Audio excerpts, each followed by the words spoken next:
Mapagpalang araw po sa ating lahat. Ako nga po pala si Angela Jan Agner at welcome po sa aking Day 92 Daily Devotion ni Pastora sa Ocampo. At para po ngayong araw ay ang panibagong series about the all for the glory of God. At ang topic po natin ngayong araw, October 28, 2024 ay the glory of God in creation.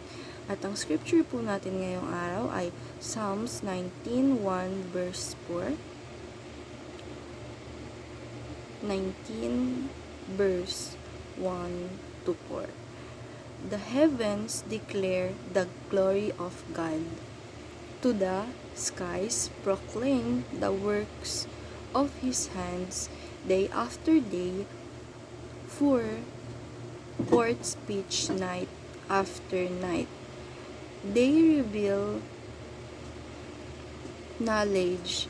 They have no speech. They use no words, no sounds in heard from them, yet their voice goes out into all the earth. The words to ends, and the word is heaven's God has pitched a tent of sun. Sa Tagalog naman po, nagpapahayag ng kaluwalhatian ng Diyos ang kalangitan at ang mga gawa ng kanyang kamay ay inihahayag ng kalawakan sa araw-araw ay nagsasalita at gabi-gabi ay nagpapahayag ng kaalaman. Walang pananalita o mga salita man ang kanyang tinig ay hindi narinig, ngunit lumalaganap sa buong lupa ang kanyang tinig at ang kanyang mga salita ay hanggang sa dulo ng daigdig.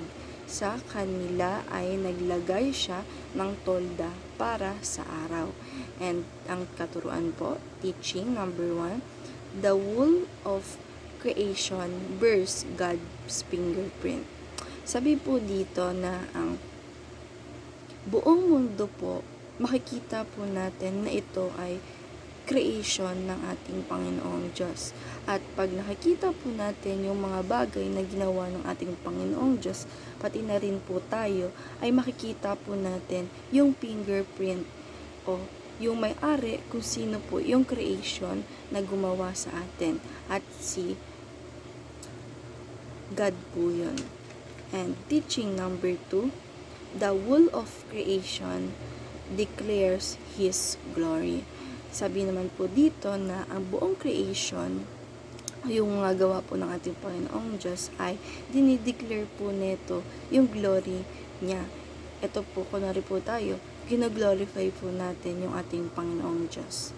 And makikita po natin na yung ibang creation din po, like yung mga isda na nasa dagat, and yung iba pa pong creation ng ating Panginoong Diyos, yung sun, makikita po natin na kahit hindi po sila nagsasalita pero gumagalaw sila, makikita natin na glory, dinideclare nila yung glory ng ating Panginoong Diyos dahil nga po buhay sila at masaya sila doon sa dagat. Yan po. And teaching number 3, the whole of creation reflects God. Sabi naman po dito na ang buong creation, yung mga gawa ni God, ay nire-reflect nito yung ating Panginoong Diyos o yung creator ng lahat ng creation. Katulad po ng sun, kunwari po, pag palubog na po siya, makikita po natin is sunset. And yung sunset na yun is napakaganda po na yun, di ba? Pag nakikita natin. And makikita po natin na yung sun na yun or sunset na yun ay nagre-reflect ng na yung may gawa nun is ang ating Panginoong Diyos. And pati na rin po yung mga dagat and yung mga mountains, pag nakikita natin, sobrang ganda at nagre-reflect po ito na ito ay gawa ng ating Panginoong Diyos.